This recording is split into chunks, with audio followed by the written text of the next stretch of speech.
हे बघा, केळ्याचे जेव्हा हे फुलं आपण साफ करतो ना, तेव्हा हे जे केळ्याच्या आतमध्ये असतं त्याला असं काढून टाकायचं असतं. हे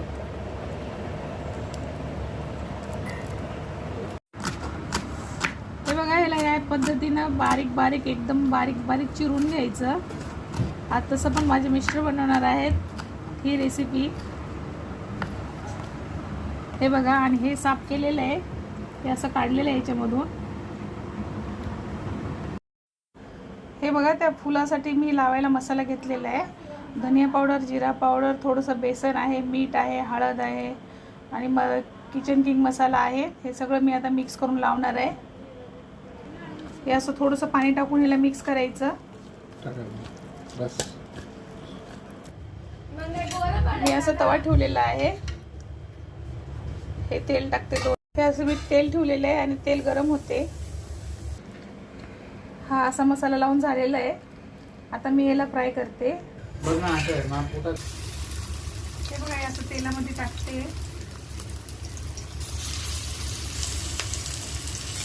एका साईडला फ्राय झालेलं आहे. मी आता याला पलटी मारते. ही रेसिपी खरंच करून बघा, खूप मस्त आहे. खायला पण खूप मस्त लागते. त्याला थोडं थोडं दाबून दाबून असं फ्राय करायचं असतं. हे बघा,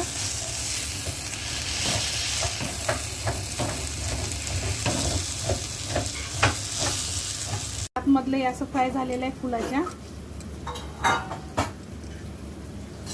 आता फुलाला मी फ्राय करणार आहे. 2 माप तेल टाकलेलं आहे. टाकलेलं आहे मी मोठा साईजचा घेऊन. हे या पद्धतीनं कापलेलं आहे लांब लांब असं. हे झालेलं आहे बघा. आता त्याला मी फ्राय करते.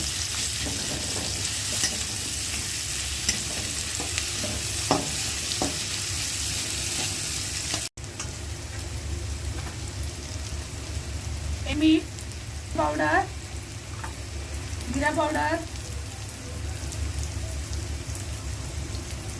ते फूल असं कापून 3-4 पाण्याने धुतलेलं आहे. भाजले. आता हे टाकते मी तेलामध्ये. थोडंसं पाणी टाकून त्याला चांगल्या पद्धतीनं फ्राय करायचं. बघा, थोडंसं पाणी टाकलेलं आहे. टाकते ते कापलेली. पाणी टाकते, थोडंसं टाकते, 1 वाटी टाकलेलं आहे. आता याला कमीत कमी 20 मिनिटं तरी लागतील शिजण्यासाठी. आपण बघूया शिजल्याच्यानंतर. माझी 20 मिनिटं. वरून थोडीशी कोथिंबीर टाकते. करून बघा ही रेसिपी.